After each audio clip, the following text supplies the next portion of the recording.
What's going on, guys? Seth here from Team Union Seth, here for the power rankings in Week 7 of Season 2 of the RPL. We are joined yet again by Rishu. Hello. We have O'Connell. Hi, guys. And our special guest this week, we have coach of the Hartford Herdiers, Ryan, a.k.a. Killer Tomato 9. Hello. So a lot happened this week, Week 7, so definitely rankings got shaken up a little bit. So we're going to jump right into it and see what new has happened. At number 12, yet again, we have the Tauberbischofsheim Teddiursas for both Ocon and Rishu. All the matches this week that were played were division matches. They have been played before. So we're looking to see if each team could get a win that they may have lost or that can sweep a team in their division. So like I said, at number 12, we have the Teddiursas yet again. And Rishu, I'll let you get into the battle first. Okay, so as you said, every game this week was a rematch, and so a lot of the outcomes that we saw this week were determined by which team made better adjustments in prep, or which team made worse adjustments in prep, or which team's adjustments just did or did not work. But either way, this game did go a little bit better for him than the first one. That's not a high bar to clear. He got 6-0 in the first game. The prep was, I think, very largely disappointingly the same as it was in the first game. I actually can't tell. I think he did bring the same 6 Mons. I just don't know if the sets were the same. Based on the creativity of them, I'm going to say they probably weren't, but I have no way of knowing since we didn't see a lot of them. I think if his opponent had wanted to, Sharpedo probably could have 6-0'd him again because he didn't have Cloyster, but that's not what happened. The play, like I said, was insofar better as he was able to get momentum with Lele and put on a lot of offensive pressure. He did get his only kill that way. And while it was in, and especially while Tailwind was up, he had a lot going for him. Unfortunately, he leaves it in, sacks it off to Kingdra, and then he just kind of loses to Gyarados. So he got swept again, kind of similar fashion to the first game, kind of similar fashion to every game that he's gotten swept in so far this season. So it feels bad, man, but there's not really a lot left to say, except that he has been, I think we're seeing very incrementally, slowly getting better. And so all he really has to do is just keep trying to improve, and maybe in the hopes of at least improving his outcome next season, but if all falls right for him, maybe even stealing a win this season. So that's all we can hope for at this point. Yeah, Ocon, what were your thoughts on the battle? Yeah, props to the Insomnia, the Worry Seed, what is it called? The Gorgeist. Worry Seed, Gorgeist, yeah. You know, at least that's something that showed the prep. That means he doesn't use the same months for the 7 weeks. Because that Walker on a set makes me believe that he keep using the same month. I mean, if it was a 3DS league, I would understand, like he jammed 1 month, so he's using it all the time. But why does he keep using the Tailwind Light Screen Walker on every week? It bugs me, Yeah, the Worry Seed was a good play. The Tapu Lele set was good. Second Tapu Lele was a weird choice, I believe. Because seriously, Tapu Lele was the only good man he has, only man who can do something against the opposing team. So other than that, we are seeing some improvements, but they are really, really slow improvements. I hope he can win one, which would at least build some confidence, and then he can be better next season. Yeah, Ryan, did you have anything to add to this match? Sure. Yeah, I liked. I agree with what both of them said about he had some pretty creative sets this time around, like the Tailwind Bulk. I thought was a good idea. The Tailwind, meant to stop all the Swift Swimmers he has, and then also the Worry Seed was also meant for that. But the Worry Seed didn't work like he planned. But I also thought that Risha mentioned this, that if he had just brought Cloyster, then Sharpedo wouldn't have been able to sweep, and I think that the Gyarados would not have been able to sweep as well. So I think that was probably an oversight during the prep. But I mean, he played as best as he could considering what he was up against. Yeah, I think one thing that's kind of been a theme all season, but in this battle specifically, is just using Lele not to its full potential. I mean, there's been a couple battles that he hasn't brought it. And then just overall, I think it's such a good mon, and I just think if he can learn to utilize it a little bit more, maybe build around it potentially, building up to a sweep or using it a little more as a wall breaker, he could come out with a win like you guys are saying and potentially build some confidence for next season. But we're going to move on to our number 11. Both, again, you have the Emerald City Espeons. They did unfortunately lose another battle this week, so are essentially eliminated from the playoff race. I'm not sure how the math works out, but it's unfortunate, but that's how it works out for this week. So Okan, you can start with them. I think he has really, really small chance still. He does have a chance, but it's not a good one. Yeah. I think he played okay this week. He had some good plays with Diancie, which I just want to say regular Diancie is not a good mon. It shouldn't come every week, but I think it came every week so far. It has not. It has not? No. It's like I'm seeing it for the last a few weeks, so I assumed it came every week. I don't know. No, because I remember we criticized him one week for leaving it behind. Oh, really? Yeah. It only came to 2. It's come to 4 games, I think. It's just not updated. Yeah. Okay. So, I mean, he played really good in the beginning. I think the loss was mainly because of quality of the opposing team, mainly quality of the Quran White, to be honest. And one switch in he did. He in the last second he switched in Jurechi against the Quran White, which was obviously Scarf.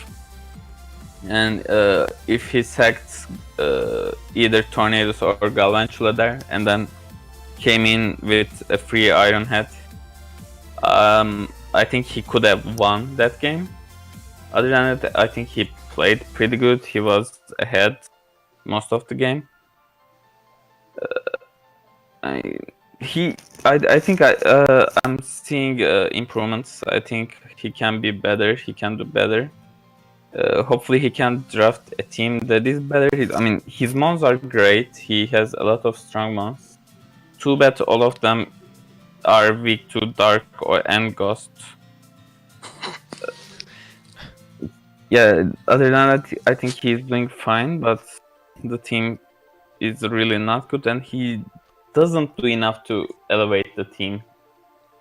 So, better luck next season. Okay, Rishi, your thoughts? Okay, so he made a lot of really risky plays early in this game. He just left Diancie in on a Kartana. Just process that for a second. Even if he was Babiri Berry, guess what Kartana's other stab is? And then that worked. He killed the Kartana. I don't even know what he was thinking or what was going through his mind there, because that was objectively, I think, a bad play, but it worked out. Maybe he predicted the defog. Maybe he did, and I don't know. Again, and if that was part of a strategy, then hats off to him. I have a feeling it might have been part of the fact that they played this game at 1 in the morning. Or it might have been both. I have no idea. Worked out, and when your back is up against the wall like his was, being at 1 in what he's coming in is 1 in 5, and still on the outs of the playoff race. Still, you got to make aggressive plays if you want to win and keep climbing. But at the end of the day, it just didn't really work out for him. He got an unlucky roll against Savali somewhere in there. That wasn't really what cost him the game, because as far as I'm concerned, we knew Kartana already had defog. Savali had defog. I'm pretty sure Pidgeot probably also had defog. So the fact, it is not beyond the coach that he was playing to put 3 defoggers on the field, especially when he's playing a team with webs. So it's pretty clear to me that Ice Beam not killing probably didn't cost him the game. But as Okanio talked about a little bit, his prep did.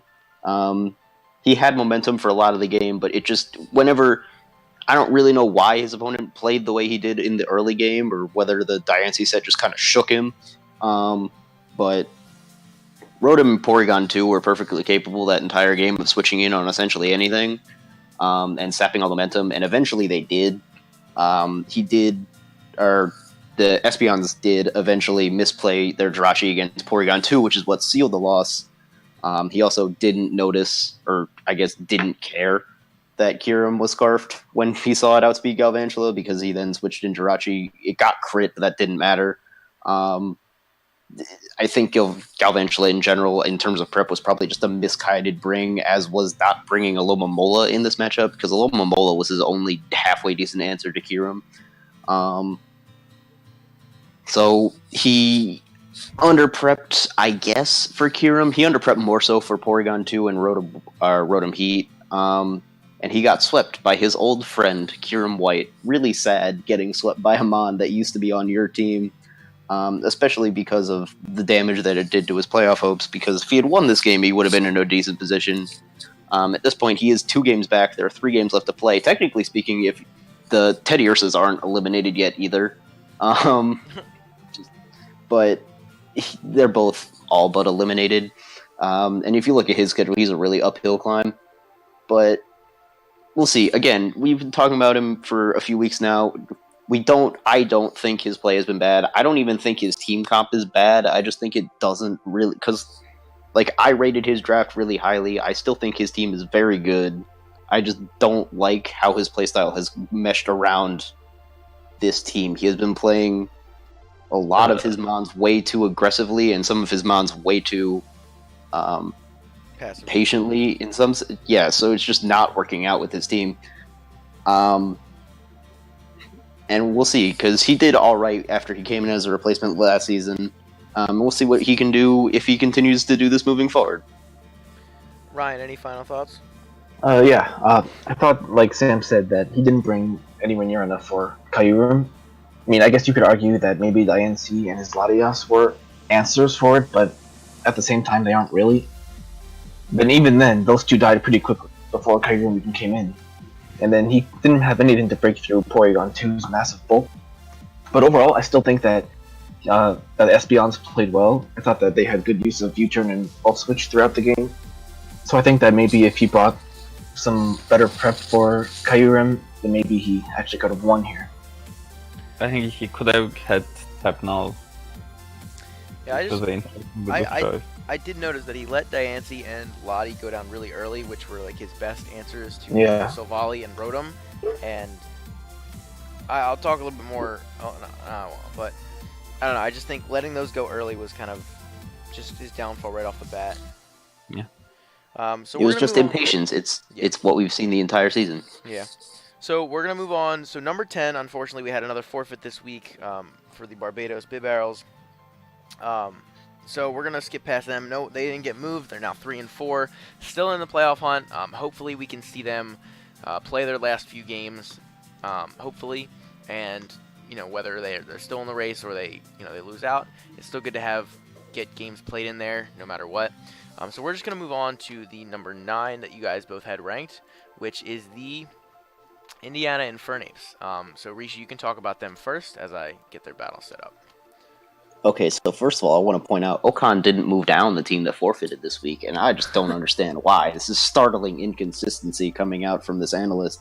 But as far as the Infernapes goes, he lost the game that was pretty full of hacks going both ways. This was just, I was watching this live, and I was like, what the heck is going on? I think I posted in the spoilers channel after this game, I was like, I liked this game, but I never want to see anything like it ever again in my entire life. And that's a pretty accurate description of how I feel.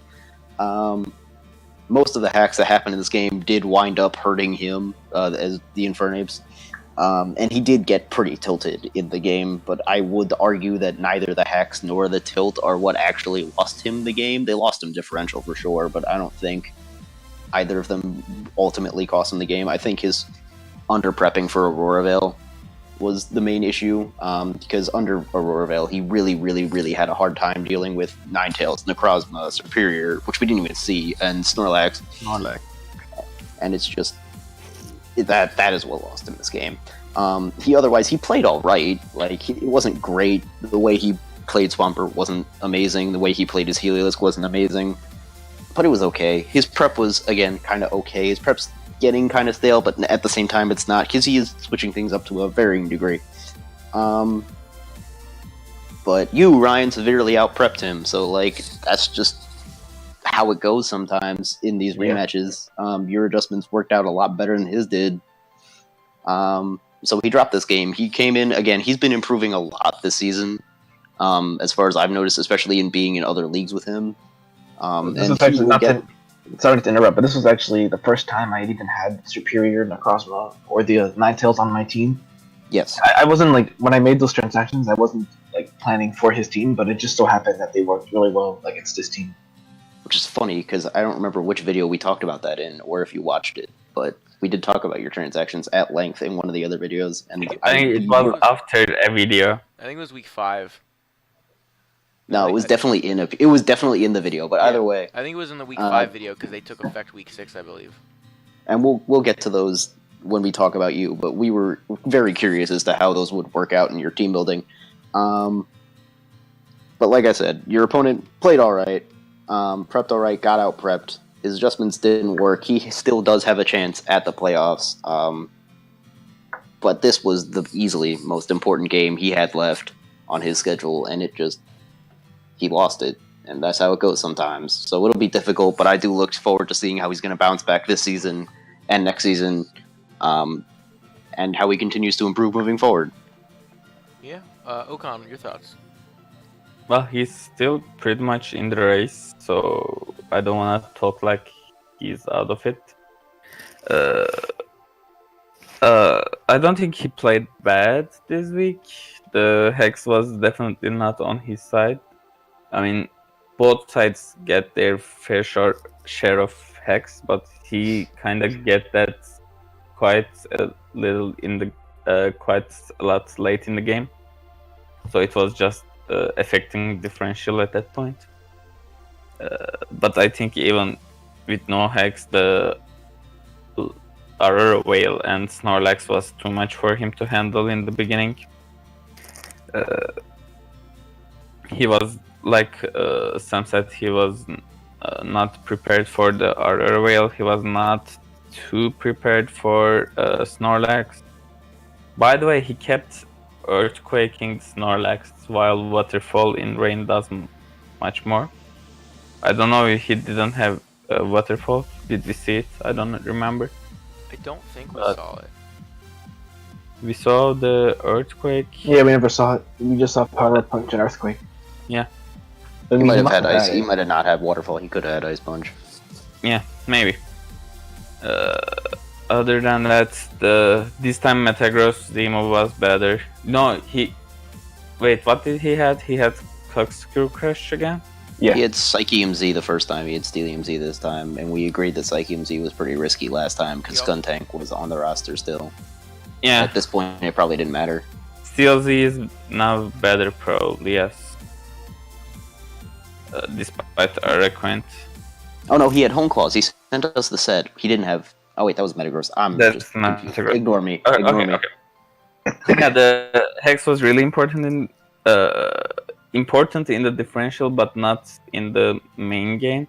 And I think he was kind of annoyed in the game after the Hexes, and he was kind of, start to play a little bit reckless, I would say. And overall, the prep was, like you said, I mean, it's stale, but his team is really limited. So he has the Rain, and then he has some electric types. So it's like he can't do that much to change it. But I would say the Thunders was actually pretty good in this matchup, which he didn't bring. I don't know why the Nasty Plot set with HP Flying could have been pretty good. Other than that, I don't know what he could have done differently. Oh, I don't think any eel set that isn't Assault Vest or Choice Band is a good eel set. I think he had leftovers this week. Yeah, he did. other than that, yeah, he's doing fine. I think he's improving as well, so he can still make the playoffs, but he is going to be a strong team at least next season. I'd just like to jump in real quick. So Okan, you said after the hacks that he started to play, he started to get a little reckless, and I think that has been a common theme in his battles. Is he'll get reckless either at one point early game or later in the game, and it just doesn't pay off for him. And it's not even like controlled aggression, if that makes sense. It's more just kind of clicking buttons at this point. And I think if he just starts to think through that a little bit, we can see some serious improvements. But Ryan, you being his opponent, what were your thoughts on this battle? I thought that even with all the hacks in my favor, and even though I had some good prep, I still think that it was pretty close considering everything.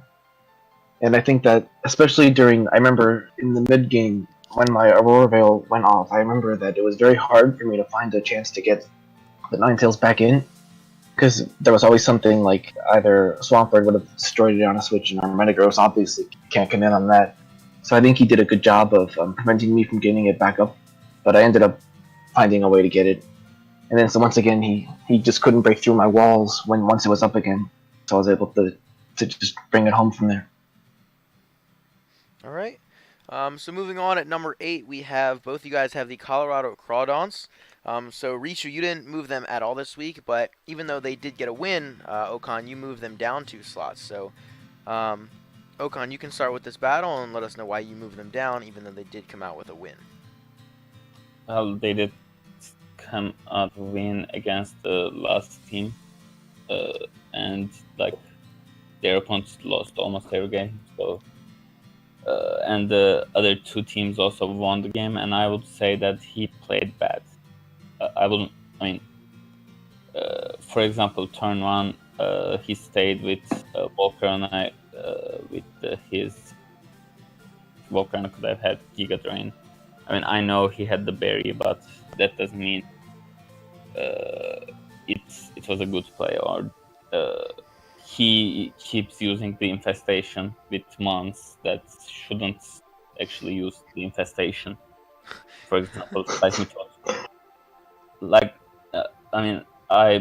I would say I have the best infestation mon in the game with Pex, and even I don't use it every week. I don't think he played really too good. Maybe he was kind of, he said maybe I can't sweep with Sharpedo again. Maybe he will be prep, and he didn't lead with that, which he would have won if he did that. But he could have lost the Pelipper to Zemo.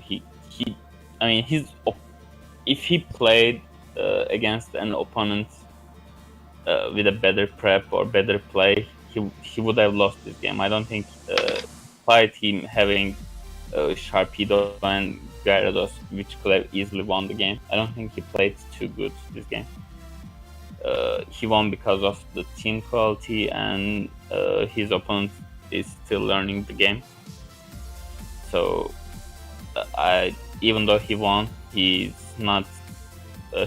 He's actually not better than the other 2 teams that I put above him this week. All right, Ryan, what were your thoughts on the battle? Yeah, I agree. I also thought that some of the same plays that RF made were just as questionable as Okan was saying. Like the infestation, I'm not sure why he wouldn't have just clicked Scald or Earthquake or something, especially against a Lele, which can easily outdamage him. I figured he'd probably just switch it out after the infestation went off, but he sacrificed it, which I thought that at that point Seismitoad would have been something worth preserving.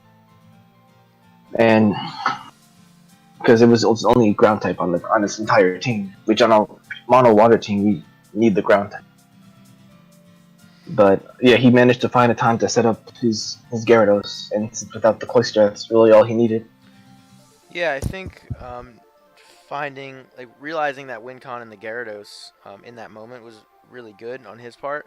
But like Okan said, I think with a more experienced player would have realized that and switched into something or been able to take care of it better, or possibly just prepped better to take care of that. I think his setup sweepers are fine. I think he just needs to be able to support them a little more.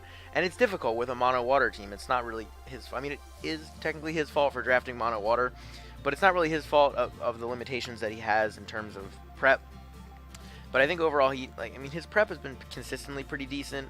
But I do understand, Okan, why you moved him down. I think you're right. He didn't play up to his potential in this battle, and I think he's pretty lucky that he was up against one of the not so good teams in the league.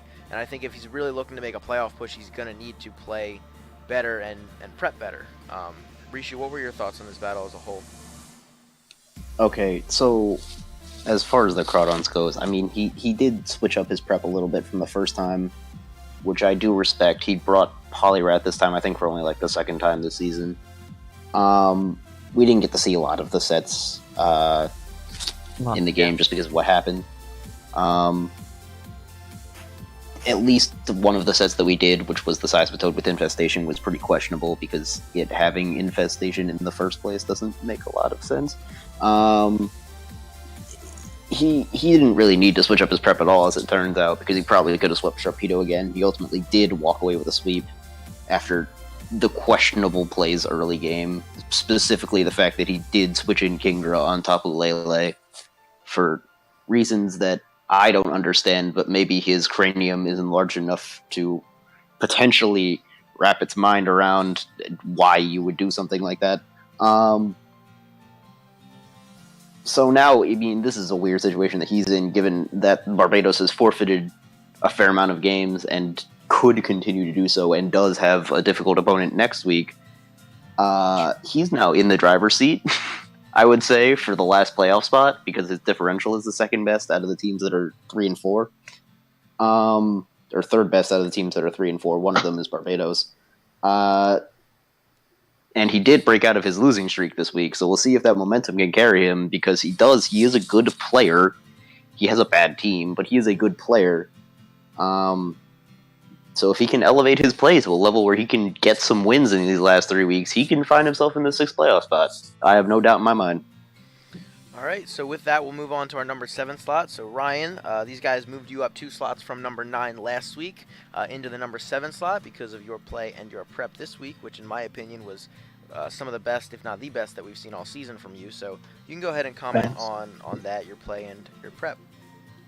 Yeah, so I figured that the Aurora Veil Ninetales against this was pretty much a given, since it stopped the rain, and also Aurora Veil in general was just really good. And I was expecting to use Superior more, but it didn't work out. And also, I'm glad that the Swords Dance Necrozma worked out well. It was actually Okan who told me that it even got that. I probably wouldn't have realized it, that it could be a physical sweeper. But Swords Dance Necrozma put in a lot of work against the last few Mons on his team.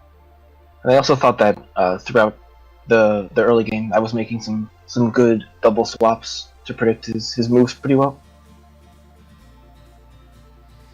Okay. Yeah, I mean, real quick, as we're seeing on screen, I thought the Seed Bomb on Snorlax, obviously, like, it's not like a secret that it gets it, but I think that was just a really nice tech that not everyone might expect. But Risha, I'll let you give your thoughts on this match as well. Alright, well, specifically as far as that goes, I do remember that he did bring Seed Bomb in the first matchup with this team, which was good prep both times, not take anything away from you, but that was something his opponent should have seen coming. Seeing that on the screen just now, I had my Bandit at max HP and max attack, and with Destiny Bomb, that was probably, in hindsight, that was a bad idea, since I lived his Earthquake. So I definitely learned from that. And next time, if I ever bring Destiny Bond Bandit again, I'll probably do the counts more carefully with a bunch of different mons to make sure that any move they could want to go for could actually kill. Yeah, with that Destiny Bond Bandit, you gotta be really, really careful with those calcs, because like it showed in the battle, if you miscalc something, like, you can just lose Bandit for pretty much no reason. So definitely gotta be careful with that one. Alright, so as I was getting into, I didn't notice a significant improvement in your play. I thought your play has been pretty decent all season. I didn't notice that it was any better or worse in this game. This was by far the best you've prepped, I think, all season. And And it was clear that you learned from what went wrong in the first game, and that you're more comfortable prepping with this team than you were with your iteration of the same team in the first game. Yeah, that's definitely true. I feel like this team, after my transactions, is much better than it was before. We had an argument 2 weeks ago. I feel strongly that your team is actually worse, but like, really? You're the only one thinking that, though. I'm the only one that thinks your team is worse. Yeah, But I do think me and Ocon vouch for you. You're clearly more comfortable, so I can't speak. Yeah, that's that's not for my sure. place. Whatever works for you is what makes your team better at the end of the day. But the Recycle Snorlax, very good set. Yeah, it's the first time I've used the that. Veil. I liked it a lot. Yeah, bringing the Veil against this team where he only has one Defogger and hasn't brought Brick Break yet to a game was a good idea. The Physical Necrozma was a very good idea, and if it was Ocon's idea, then I guess it was a less good idea, but whatever. The Banette set that you brought the Banette set that you brought was very good. The Araquanid set that you brought was also a very good idea after what happened, specifically with Heliolisk last time. I think it was actually the same set from last time, but I never ended up getting to use the Walkenberry in the first battle. Oh, I figured I'll just bring it again.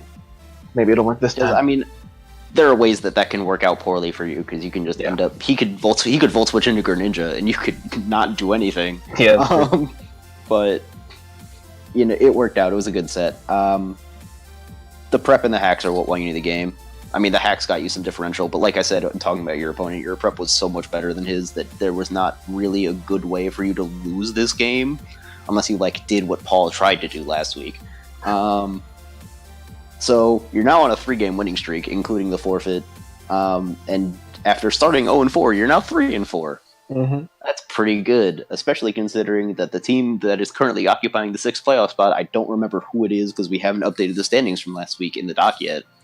I want to say... I don't remember who it is, to be honest. I want to say it's probably either Colorado or Jesus. Bloomington? It might be Ryan. It's definitely not Bloomington. It's definitely not Bloomington. Either way, right in the thick of the playoff race, you're tied with the team that's in 5th now. So, if you can keep it up, you got some interesting games ahead of you. But yeah, we'll see how the end of the season turns out. I face the Mono Water next. You face the Mono Water next, and your last 2 games are against me and Paul. Yeah, so that match next week is definitely huge for the playoff race. Mm-hmm. And so that's going to be... I'm interested. I'm intrigued. You have my attention. So, Ocon, final thoughts on Ryan's play in battle? Yeah, I agree with most. I really think this team is better than the previous version of it. Just Necrozma by itself makes this team really, really good, because Necrozma is a really versatile mon. It could be a really good defensive mon, a really good offensive mon. Can be a really good support mon. So, and he this time it was a physical sweeper. And then Ninetales.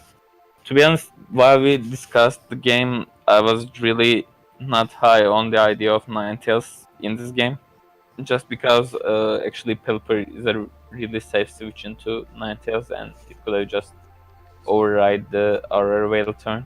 Actually, I should have set this. Ninetales gets freeze dry, so I wouldn't freeze say dry. I was but saying Pelipper is not a safe switch in. And my Ninetales definitely had freeze dry. Wait, he has Appolitoed, right? Not Pelipper. Oh yeah, he does have Appolitoed. Appolitoed is a safe switch into freeze dry. Yeah, Appolitoed takes it. So he could have switched in, and then you couldn't Aurora Veil. And actually, that's why I was down on the idea. But you find the turns to set that up. Maybe it's I don't know if it's your good play or your opponent's bad play. That's debatable. But overall, the prep was really good this week, and the play was really good as well. And I think you're slowly learning that the MVP of your team is right now the Snorlax. Yeah, I farm a lot. Yeah, Snorlax really, really good right now, and I think the team is now better for supporting each other. Mm-hmm. So hopefully the trend continues. You're in the playoff race now. Really, really into it. And you have winnable games, like the mono rain, mono water, and then some is games. Yeah, Paul being an easy win. Probably being the hardest one. Oh boy. So anyway, we're going to move on. So the next slide is where we start to differentiate in terms of rankings overall. But at number 6, you both also have the Bloomington Glooms. Okan, you moving them up one slot from last week, and Risha, you keeping them at the same rank. So Okan, you can start with their battle and how you thought they played this week. I mean, overall, I would say his play is kind of questionable, I would say. But then again, it was better than Dead Rat, so I couldn't move him lower, and I think the place is kind of okay for him. His team is really, really good. Like, just Queer and White is really, really good, really strong, and with Pidgeot, it's a really strong special duo. And add Kartana to that, while having the Rotom Heat and Porygon as defensive backbone of the team. I think it's a pretty good team, and he uses pretty good, really, really good. But he had some questionable plays. One being bringing Mega Pidgeot against the DNC. I really don't understand why he did that. Like, just use Porygon. Just use. I don't know what silver type was that. It was dark. It was dark. So Okay, he just use Porygon then. Or he could have used the Scarf Pyram, assuming it had Earth Power. I mean, if it doesn't, then that's bad prep. Could find Flash Cannon too. But I think he should have had Earth Power, considering his opposing team had Jirachi and Gengar. That's why. And it still hits the So, body like, too. I think the worst play he could have done was the Pidgeot, I think, there.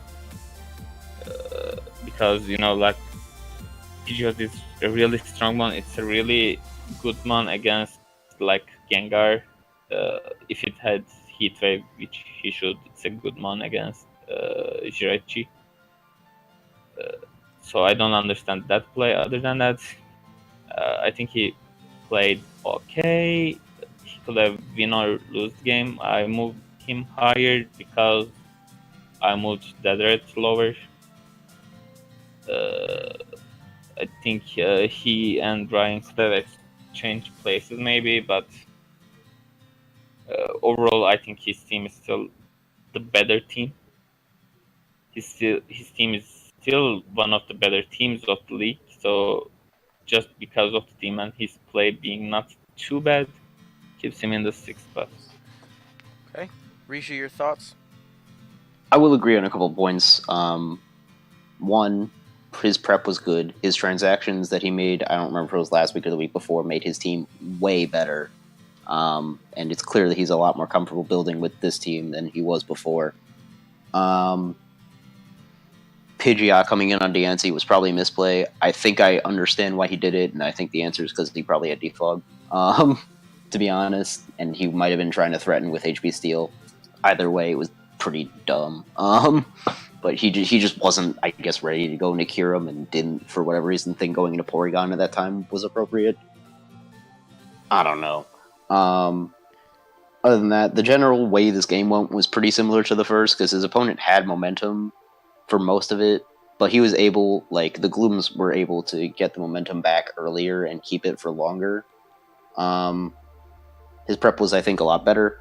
The Silvally Dark was a very good bring against the Latios. If for no other reason than because he didn't have a better way to deal with most of variations of Latios. The variation that was brought probably could have been dealt with effectively by Porygon, but there's no way to know that in team prep before you do, because, like, Dragon Dance, Lati just charts all over Porygon. So I think the Kartana, if it had, like, stayed alive, could have put in work, because I'm pretty sure it was scarfed. I think he told me after the game that it was Scarf. Yeah, it was Scarf Defog, yeah. And so, like, if his opponent had not made, like, the biggest brain / biggest bronze balls play that he could have made in that situation, then he could have gotten a lot of mileage out of that Kartana in the game. The Rotom and Porygon were both very solid brings. One thing I will point out about his team is I don't think he's brought Gastrodon once since he made these transactions. He is, like, a very, very good defensive core. It might get repetitive. He does, because they are his only real defensive mons on his team, they do have to come a lot, but in most cases that generally doesn't end up being a problem, and he is a pretty good player, so we'll see. He's managed it somewhat effectively thus far. We'll see if he can adjust and do a little bit better job in that management of those mons in the future. The Kyurem sweep just kind of fell into his lap because his opponent didn't do a whole lot to stop it. Obviously, there's not a lot you can ever do to, like, stop Kyurem White from killing things, but Scarf Kyurem White sweeping is something that is somewhat avoidable. Savali and Porygon 2 kind of gave it to Kyurem. So at this point, he's shown he can compete at a high level against just about any team in the league, but he really has to be more consistent in doing it. Because of all of the teams that are now 3 and 4, his differential is the worst. So he needs the wins more badly, because he probably needs to win out to secure a playoff spot, whereas the other teams that are 3 and 4 at this point don't. And so we'll see if he's able to do that in the weeks upcoming. I'm looking forward to watching. He at least needs big differentials, and if he does lose, a small differential in that one. But Ryan, your thoughts? Oh yeah, like they both said. I also do not understand the Hurricane against the Diancie. I guess maybe he's going for confusion or something. I don't know. But I also really like the Silvally Dark. Thought that was a good bring. And Pursuit is always mind games. Are they going to switch? Are they going to stay in? Unfortunately, he guessed wrong this time. But it was still a good check for the Latias anyway. And also, I thought that I'll say that I thought the Glooms had a good lead predicting the sticky webs. And even if he didn't leave Galvantula, he could have just both switched out. Yeah, Rishu, as you said, bringing the same defensive mons every week. In terms of Porygon, I think it's not difficult to find Porygon 2 useful every week. I mean, it's very difficult for it to get beaten down by almost anything, and then if you have decent fighting checks, I mean, he does not. Yeah, but I know, but I mean, if your opponent really has a mon that can destroy Porygon 2, and you have a decent fighting check, which could potentially be Silvally Ghost or something like that, then Porygon 2 is a really good bring in almost any matchup in almost any week. So even though he has to bring the same things every week, it's not necessarily a terrible thing, and even Rotom is super versatile too. So I will comment on one thing real quick before we move on. The Glooms are very good at playing very traditionally and very conservatively when necessary. He doesn't do that super consistently throughout his battles, but the games that he shows that he is a good player, he makes quality doubles, quality predictions, and plays things very maybe not conservatively isn't the right word, but he makes very good plays. Nothing like too big brain. it's all always logical. He almost always, even if it seems random, has a reason for doing something, and it's usually because he foresees something happening later. Mm-hmm. And I think that puts him above a lot of players in the league, even though he is 3 and 4. I think his play and his team could easily be 4 and 3, 5 and 2 at this point. He just needs to get more consistent, like you said. So we're gonna move on, and just because they were moved a little bit this week, we're actually gonna start with the Durham Granbulls. Risha, you have them still at number 4, and Okan, you moved them down a slot to number 5. They did lose their match this week to move down to 2 and 5 after starting 2 and 0. So I believe Okan talked first for the last one. So Risha, you can talk. It should be me. Yep. So all right. So you're looking at your screens right now, and you see that Paul is 5 and 2. And I spoke about how he had a difficult opponent last week, and a very obvious foreshadowing to me. And so, something happened in that game. So it's pretty understandable why you would move him up And I think if I'm being honest, about the wrong team, by the way. I know I am. But it's all building to something. And I think if I'm being honest, I probably should have moved the Durham Granbulls down to 5 this week. But I have a very simple reason, and its beauty does lie in its simplicity. That they are still at number 4. One is because I didn't want to, and the other reason is because I am nothing if not a man of my word. And I said I would move them. I would keep them at number 4 forever unless something really drastic happened. And in my opinion, nothing really drastic, nothing super like ground-shakingly, earth-shakingly drastic has happened. Because in the 6 weeks leading up to this one, she has been better in every aspect of the game than Paul across all of those weeks. This was the first week where that changed. I was very thoroughly unimpressed with her play and prep this week. The game plan that she went into this game with against Seth was very odd because setting up with Blacephalon was never in a million years going to work against any variation of any team that Seth could have brought. Altaria stalling out Sylveon as her check to it was a weird answer. I mean, she does have Mega Metagross. I guess she was worried about switching in Mega Metagross a lot because Slowbro's just so free against the set that she brought. Offensive Aselgor could have put in a lot more work.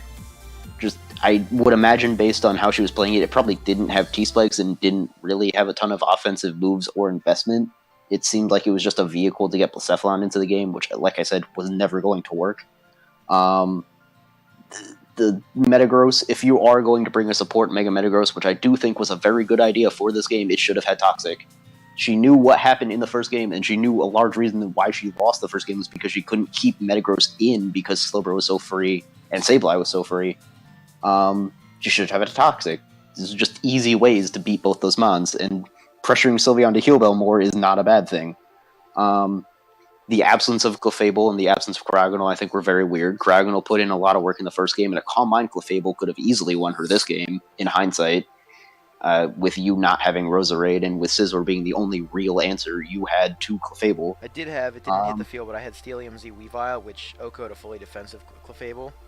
Never mind. Well, it did I think it did like 90 to 108, or maybe like 95 to 108. I'm pretty sure I've run that set before, and I don't recall whether or not it kills. Either way, I did the calcs. Either way, Clefable was a very good mon in this matchup that was not brought. Altaria and Aselgor were both, at least with the sets that she brought, very ill-advised brings. The Altaria set Altaria just in general was I think a bad bring.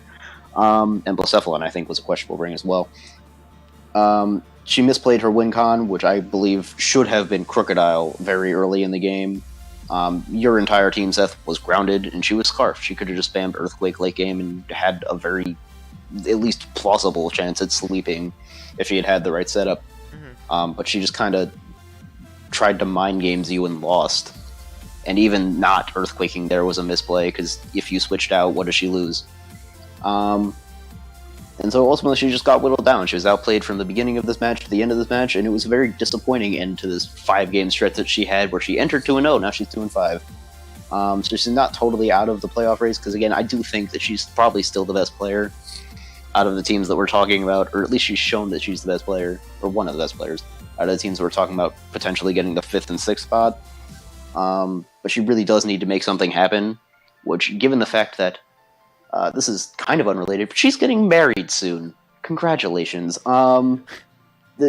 She's got a big distraction, essentially. It's not likely to happen, and it's unfortunate that her season did have to end up this way, but there's nothing, I think, for her to be ashamed of in how the season turned out if she does end up 3-7 or 4-6, or even missing the playoffs entirely. So she played fine. I still think has a case at least for the 4th place spot. So that's where I have her. Okay. And Okan, you moved her down this week, so you can feel free to give your reasoning for that. I believe she should set up her priorities. She could have get married anytime, but the playoffs are only gonna happen once. All right. I mean, I think for the entirety of the league, the only person, weirdly enough, the only other person who could have passed Paul her was Paul, and in the week she played her by far the worst. Paul played good and got an important win. So I think this is the she doesn't deserve the fourth spot this week. This is a justified drop, and yeah, I agree that she may be the overall better player, but considering the trend, she's losing and she's not doing too much to change it right now. The sets.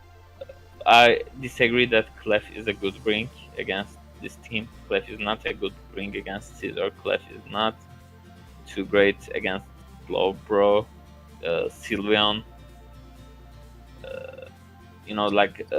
Seth has a lot of answers to Clef, and he didn't even bring Roserade, which is another great. I should have specified Magic Guard. Magic Guard Clef would have been. She brought Unaware the first time, which I thought was kind of weird, but.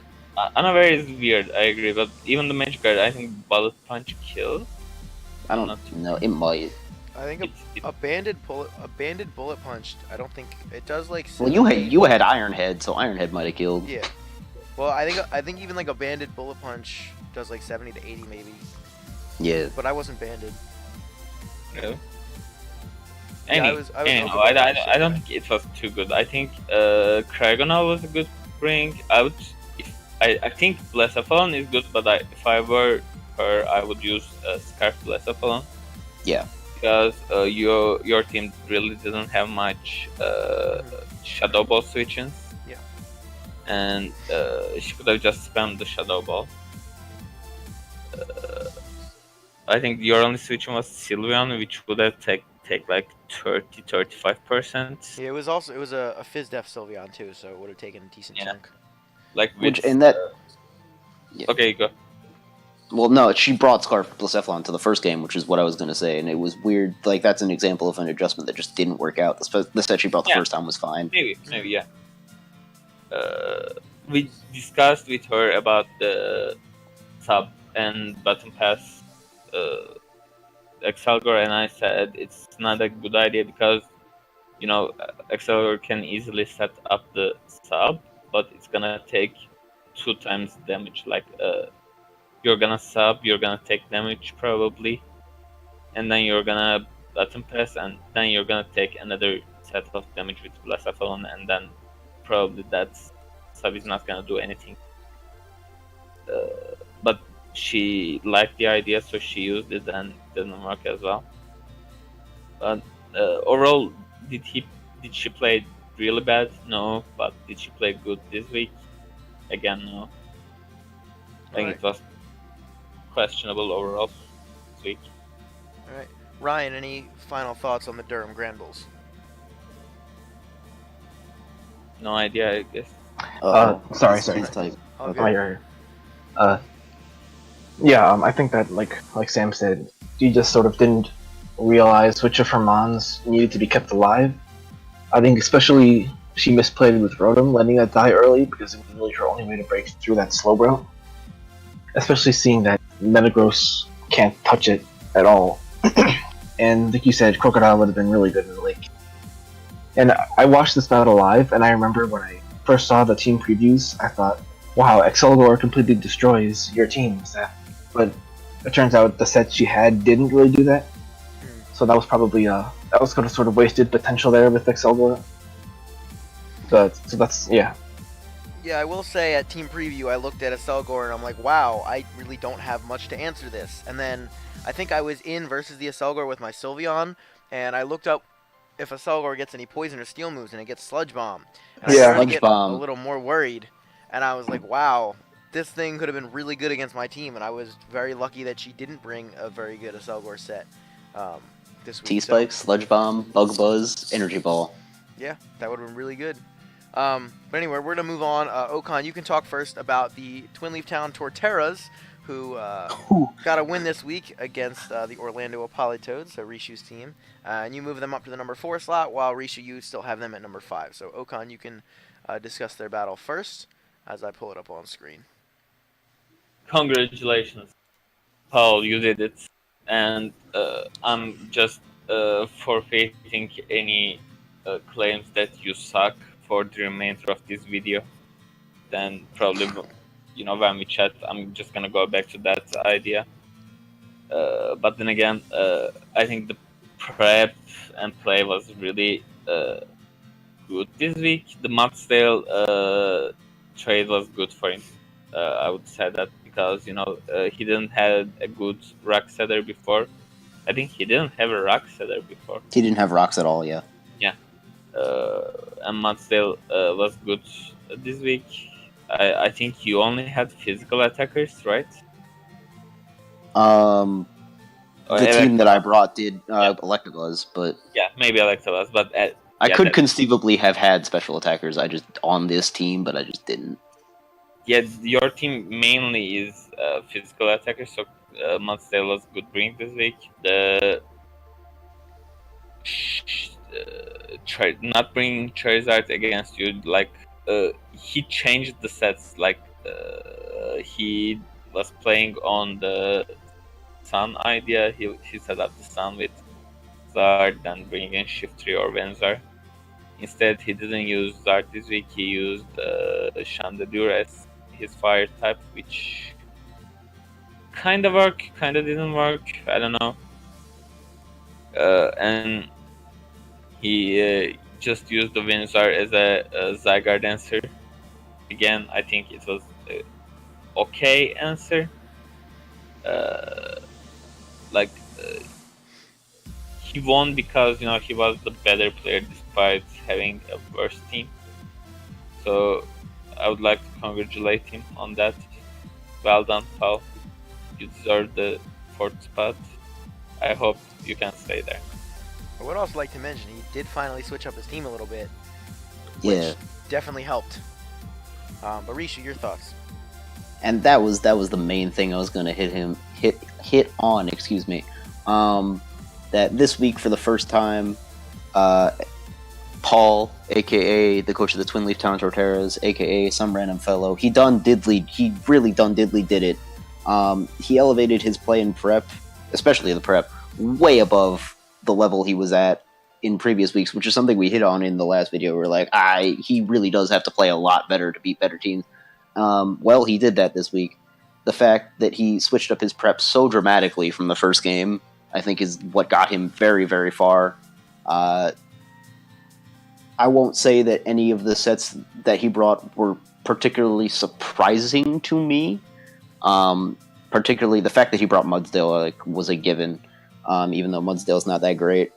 But the thing that really got him so far in this game was just a combination of he didn't major overthink everything, which he does a lot and does get him in trouble sometimes. He didn't do that this game. His Gren set was very good. The Mudsdale bring, even though predictable, was very good. The Zydog set, oh my goodness. You didn't talk about the Zygarde 10% set. Life Art, if he had been banded Zygarde in this game, he might have lost. Yeah. Right? Because I would have been able to, one, get up my rocks, which would have helped me a lot in the late game for free, or I would have been able to damage it, which would have helped Absol a lot in the late game. Or not even in the late game, just helped Absol get rid of it. But the fact that he was Life Orb was a really, really big problem for me. And the fact that he just brought a different Venusaur set. I think this is the first defensive Venusaur set that he's brought. Defensive Venusaur is not a good answer to Zygarde, so if I had been banded, I would have blown him away. But it's his best answer, though. It maybe yes and no, but the fact that he has Cresselia, it definitely wasn't his best answer now that we're thinking about it. But the fact that he has Cresselia does kind of negate the fact that I can bring banded Zygarde. So it's a fine answer. It was a good answer to the set that I brought, and that's all it really had to be. And he played effectively to his win con. His Greninja was a very, very good set, very well tailored to my team, and he was able to keep that thing from getting damaged at all throughout the entire game. And so that's how he got it to go his way. Like I mentioned when I talked about the Granbulls, the fact that I have him at 5th has absolutely nothing to do with what happened this week. I have immense respect for the way he prepped and played this week. It's just that I really do... I'm giving more weight to the other 6 weeks of the season than Okan is, because I'm he wasn't better than Durham in any of those weeks. So that's why he's still at 5. If this trend continues as it has been for the past couple weeks, then he'll move up. But he was the first team. He beat one of the 3 worst undefeated teams of all time. Great job, Paul. Now he gets. And he secured.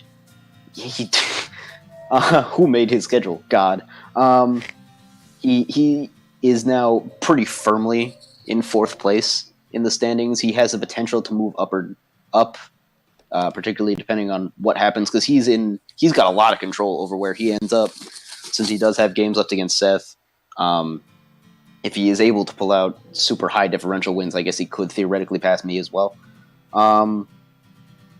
And the most important thing that I think we could take away from this is that he showed on the right day that he can compete with anyone. Because I don't think there's been a significant difference, even though I'm ranking myself the lowest out of the 3 of us consistently. I don't think there's been a really significant difference in the way any of us have prepped or played thus far, and he beat one of us.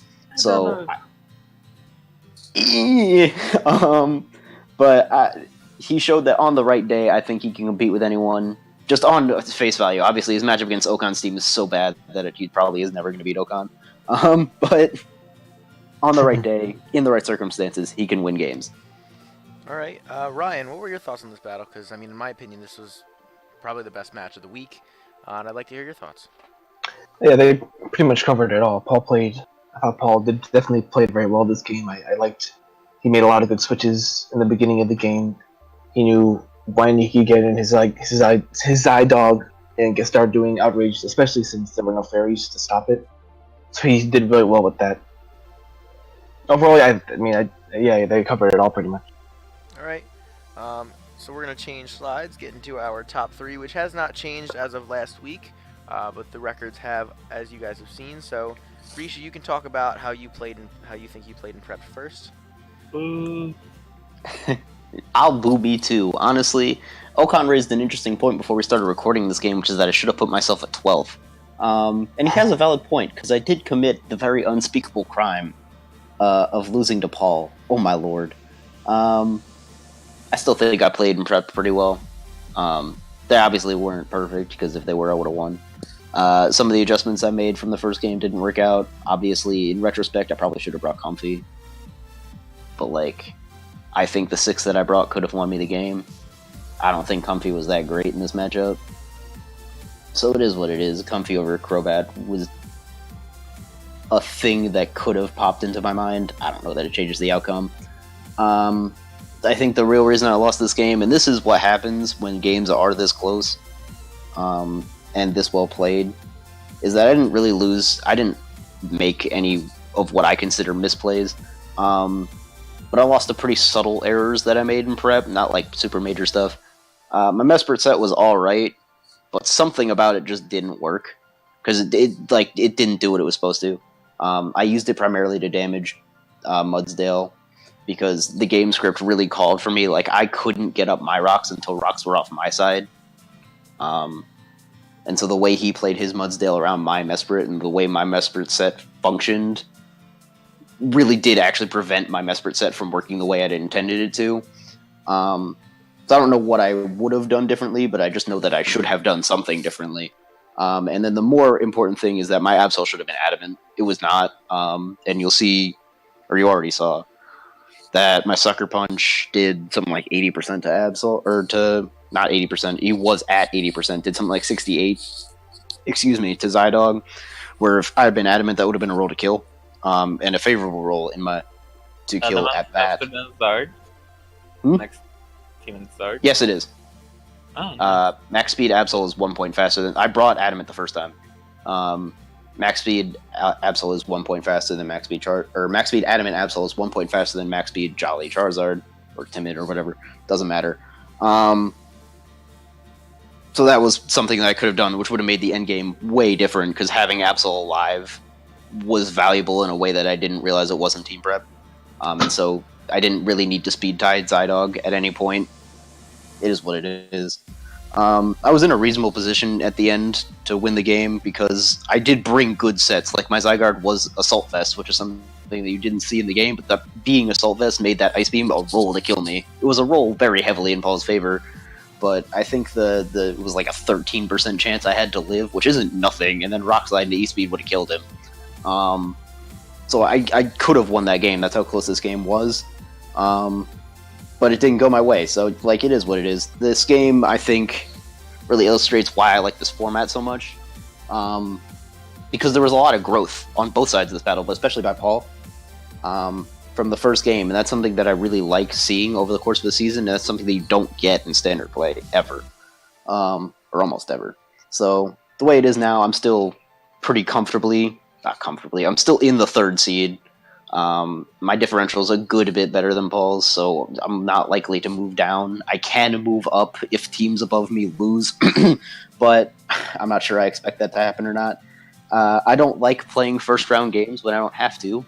Oh well, guess I'm doing that this season. But yeah, I don't know. I'm comfortable with how I played and prepped, so it is what it is. Okan, what are your thoughts? I'm enjoying the respectful comments of Sam this week. Like comparing to the previous weeks where he was a little bit, actually, much more cockier. Hey. I think if I were him, I would use special Mesprit just because most of his threats are physical, and Paul only has one defensive mon, which is Cresselia, which I think was correct to not come this week because it's absolutely useless against the Absol, which could have just pursued, trap, and kill.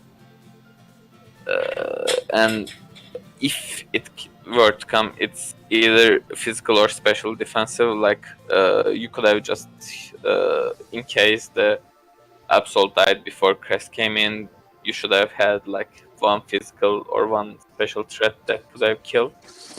And I think all of your threats were physical. If I were him, I would have brought like 52 HP, 252 defense, Crest.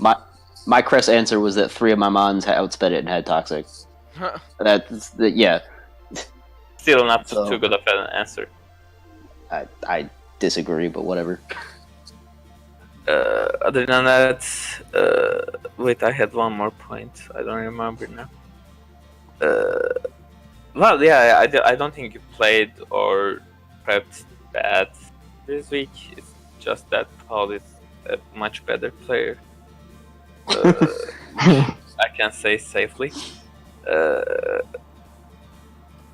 Yeah, that's all. I think, yeah, the game was fun and entertaining to the last second. Assault West on the Zygarde is interesting. I think that makes the team a little bit better against Greninja. I think Greninja was the biggest threat to your team. I don't think either Coco or Zard was a big threat to you. But, oh yeah, the point of Solsax this week showed it again. Like, Zydog is such a weak defensive mon, and it didn't even do like 55%. I think it did 68. 68, it's not enough.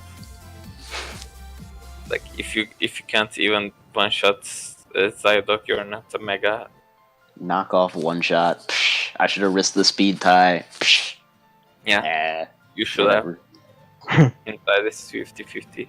Absolsax tramp continues. So let me just calc how much kills it got so far. It's got 2, I think. Yeah, it died twice. Yeah. So it has a differential of 0. Great mega. Great use of a mega. Hey. That's all. All right. It's trying its best. Ryan, your thoughts? Yeah, like Sam said, I don't think that there weren't any obvious misplays that I could see. I don't think Sam lost because he played worse than Paul. Yeah, I'm not really sure why he lost, but it wasn't because of skill or anything, as far as I could tell. And I thought that in particular, I'll give a shout out to the Electabuzz. I thought that did really well on this week against Paul. The lack of Vaporeon actually kind of hurt. I understand it's against a Sun team, but Vape is actually good against Paul's team, despite the grass types. I mean, Vaporeon would in this matchup. Vaporeon would have been useful. Just in general, Vaporeon is really, really bad against Paul's team. I don't know where you're getting that it's good from, because Charizard two-shots it, and he has 2 other grass types. And a Coco. And a Coco. So like, still, like I think Vaporeon is a good non-starter in this game. I did think about bringing Chlorophyll on Tangrowth, which would have been pretty funny and useful if he had brought Zygarde. Or not Zygarde, Charizard. He didn't end up doing it, so it would have been stupid. But that was a more viable alternative to Vaporeon. Alright, so moving on to the number 2 slot, yet again, we have my team, the Philadelphia Fearows. Okan, you can give your thoughts first on this battle, and then we'll circle back around.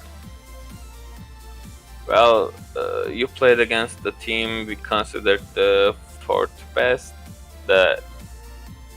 player, and like one of the best teams. And this was a really comfortable win, I would say, for you. And I don't think there is any misplace. For the prep, I knew that you wouldn't use the. I was actually pretty sure you weren't gonna use the grass poison type Roserade, but I actually kind of expected Ape to come this week. This is the second week Ape is benched. Other than that, I think the team was good. The Bandit Scizor did work. Even though it didn't hit the field, Cillium's V-Wild is good. Cillion is... I think we had like 3 formerly undefeated teams. Like, you had your Cillion, I had my Blissey, he has his Vaporeon.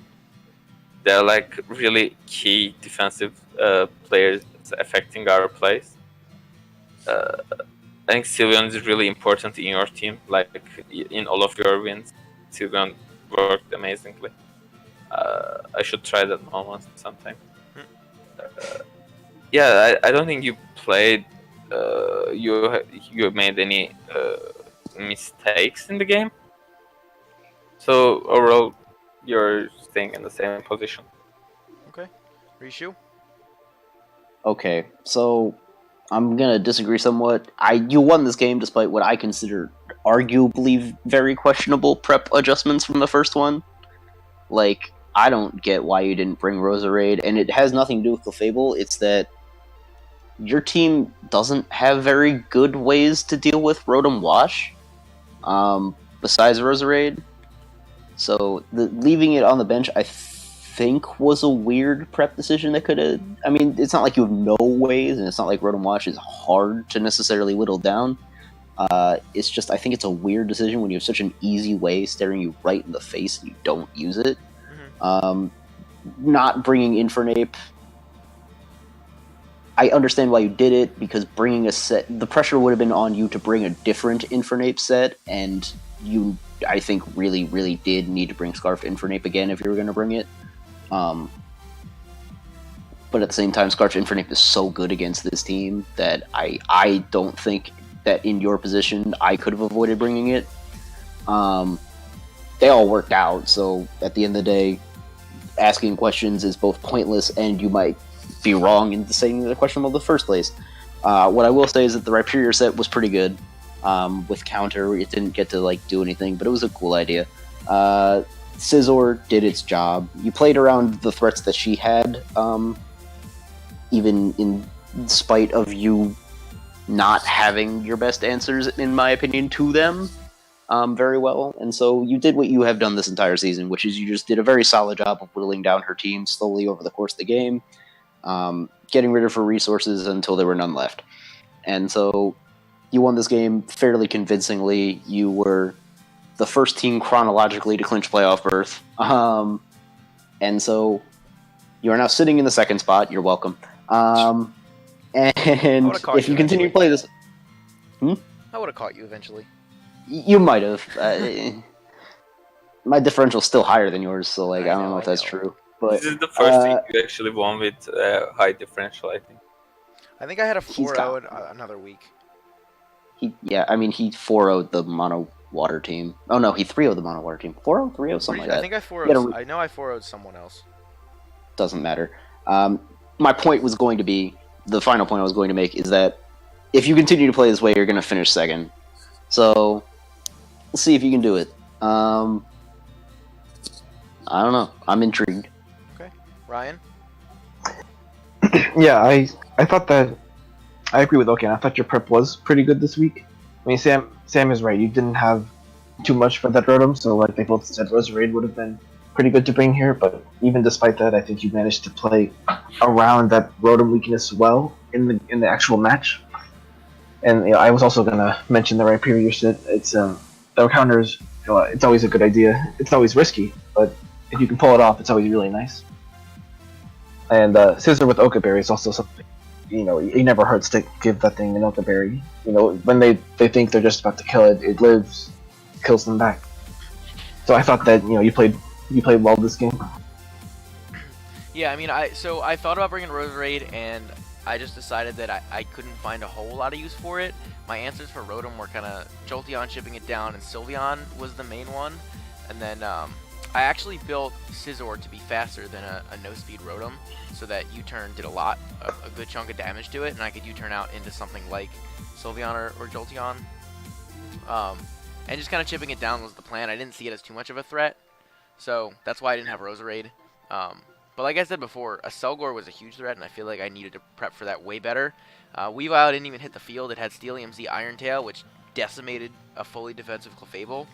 It also had knockoff and Icicle Crash, and it also had Hone Claws. So I was trying to see if I could set up with it in the end game, because I figured she wouldn't bring a Scarfed Blacephalon again, but if she did, I knew if I could catch it locked into Shadow Ball, then I'd be fine.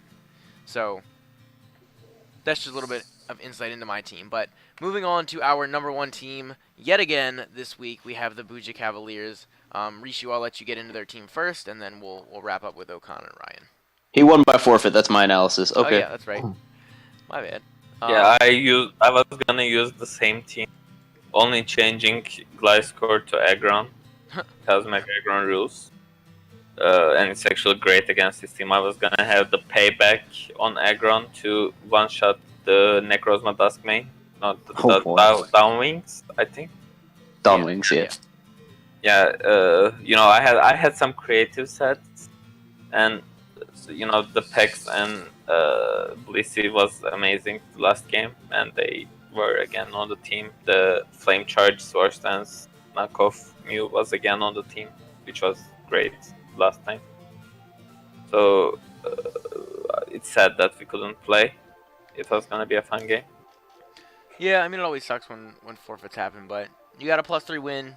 You're still 7-0, and you're still the number one. I really want that kills to go to Blissey. They're not going to Blissey. Can't have them. I'm so sad nobody killed Blissey yet, with dude. Mew or Pex or anything. Even Aggron is on the MVP race now. Nobody gets them. Those kills go in the abyss. Also, that's a big spoiler. We'll get there. Anyway, thank you guys so much for watching. That is the end of the power rankings for week 7. Thank you again to Rishu and Okanio as always, and Ryan, thank you for being a guest this week. Shorter than last week's video, but still on the longer side. So we're working on that. But again, thank you guys for watching. Comment down below what you guys think of the rankings. If you guys would have made any changes, feel free to comment your own rankings below. Any justifications for any changes you would have made. Other than that, don't forget to leave a like and subscribe, and I'll see you guys in the next one.